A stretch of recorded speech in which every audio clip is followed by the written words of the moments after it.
Or do I have the answer to your problem? You could look at Christ's words the same way. It's like two country clubs. One has a very strict criteria to get in: a six-figure salary, Ivy League education, certain race, certain neighborhood. Hard to get in. But there's this other country club where the doors are open wide and anybody and everybody is welcomed. Whosoever will can come. All are welcomed. Is it exclusive? Count on it. But it's inclusive also. Now, I got to tell you, I don't know about you, but I need answers to life's questions. And I don't care who you are in this room tonight, you got to settle 3 questions in your life. Where did I come from? Why am I here? And what happens when I die? And all those answers have to harmonize together. And I can only find answers to those questions in the Scriptures. I'm created in the image of God. I'm here to glorify God, and when I die, there's a prepared place for a prepared person. And I have found the Bible to be reliable in answering life's questions. You see, it's one of the reasons I'm a Christian. This book was written over 1,500 years, penned by 40 different authors. Some were shepherds, there was kings, there was fishermen, tax collector, even a physician. No lawyers. 3 different languages. And it talks about all types of controversial subjects, but with an amazing degree of consistency. And despite all this diversity, it flows with a theme of a living God and the redemption of man. It is mathematically mind-boggling that a carpenter from Nazareth can fulfill 48 Old Testament prophecies. It's a real trick predicting where you're going to be born, how you're going to die, and just how much money your enemies are willing to pay for your betrayal. I stand in awe of the Scriptures, even the little things. The Bible's not a science book, but where it speaks on science, it is scientifically accurate.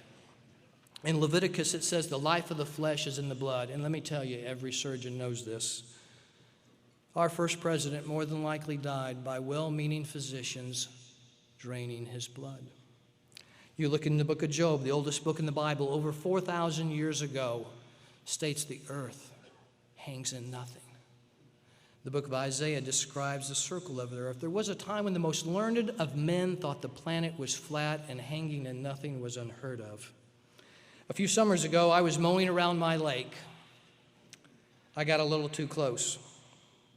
Now, if you have never seen a diesel mower with the blades going wide open enter a body of water, your life is not complete. It is analogous to a nuclear weapon being discharged in a water balloon factory. And I knew if I didn't get that mower out soon, my neighbors were going to be on me like a cheap suit. And sure enough, when I got home, my phone rang. Doctor, you don't need to mow algae. And I got to tell you, I was embarrassed. Is there any part of that story you don't believe? No, of course not. It's the principle of embarrassment. The lawyers know this. If a witness is telling you that at 2 a.m. he was at the corner buying drugs when he saw the accident, he gets credibility. And the Bible gets credibility. Because with Moses, it talks about Pharaoh in Egypt and the children of Israel, but it also mentions how he murdered a man. And in David, you get the Psalms and Goliath. But you get adultery and how he murdered her husband. And with Peter, you get a great message preached at Pentecost, but it also mentions a rooster crowing 3 times with a denial. The Bible does not read as a lie. It has the ring of truth to it. Even when talking about embarrassing acts of some of its most famous men, you see it's one of the reasons I'm a Christian. This Jesus of Nazareth was born in a small unheard-of village. I've been there. It is not much. He was a carpenter who became a preacher and selected 12 ordinary men, none of whom you would pick to change the world. He never had academic degrees. He never wrote a book. He never held political office. And after 3 years, society turned against him. The simple carpenter, without money or arms, has conquered more millions than Alexander the Great, the Roman Caesars, and Napoleon combined into one.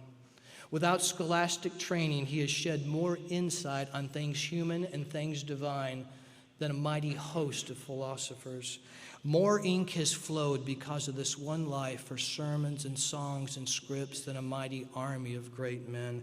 The centuries have come and gone, and nothing has had influence like this one life. You can pick your king, you can choose your conqueror, get your parliaments, your prime ministers, and presidents together, and they will all pale to the effects that Jesus Christ has had on this planet.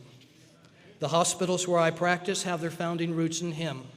The blood I administer during surgery comes from the Red Cross, founded because of him. The prescriptions I write are dated in reference to him.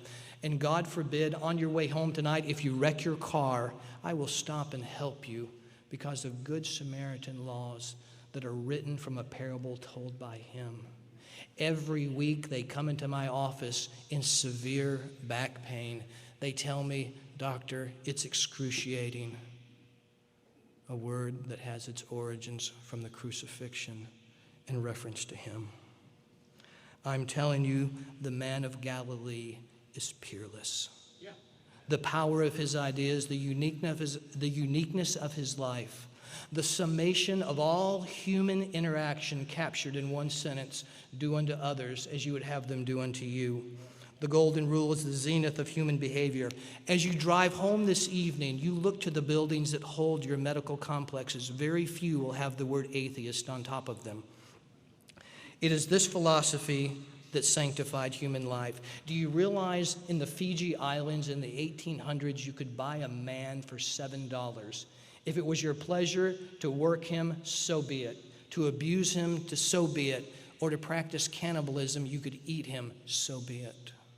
It was only after Christian missionaries established a presence there that behavior stopped.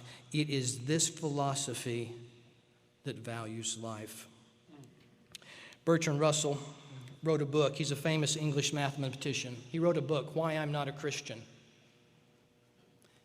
And one of his principal reasons was the behavior of Christians. And in some instances, he probably had a case, but I will tell you tonight, you may and will find fault with the followers of this faith, but you will not find fault with the founder.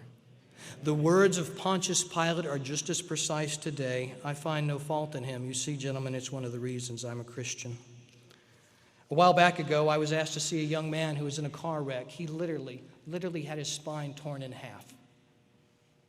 It would require an operation to fix him, but he had taken his last step. And after surgery, I was sitting in my office, and a lady from the university billing office came to see me, and she said, "Dr. Campbell, the young man you fixed has no job, no insurance. He has nothing. What do you want me to do with the bill?" I said, "Throw it in the trash can." The end of that week, his dad came to see me, had tears running down his eyes. And his dad said, "I want to do something for you." Took out his checkbook. He said, "I'm going to write you a check." And I said, "I'll tell you what, put that thing up. I'll make you a deal." And I took out a gospel tract and I gave it to him, and I said, "You give that to your son. And if he reads it from cover to cover, we're even." Most expensive tract I've ever given out. But I know the power of this message to change a life, to make a man a new creature with new goals, a new desire, and a new hope. You see, it's one of the reasons I'm a Christian. I will close with this. Helen Keller was blind, deaf, and mute, and I cannot imagine what it's like not being able to communicate. A young lady named Anne Sullivan finally broke through by working and forming letters in Helen's hands, and she found out that Helen Keller had a gifted mind. And one day Anne Sullivan looked at her and said, "Helen, I want to tell you about God." And Helen Keller said, "Good. I've been thinking about him a long time." How'd she know? Who told her? She knew because in the heart of every man is an emptiness. there's a void that can only be filled by Him. It's one of the reasons I'm a Christian. You're sitting here tonight and you're saying some interesting points. Why don't atheists believe in God? Why don't burglars find policemen? They don't want to. Primarily due to intellectual pride. The foundational reason that I'm a Christian is that I believe Christianity is true. If what I have said tonight does not contain a modicum of truth, it really doesn't matter. I've wasted your time. However, if it is true, it is of ultimate importance. The only thing it can't be is moderately important to you. Thank you.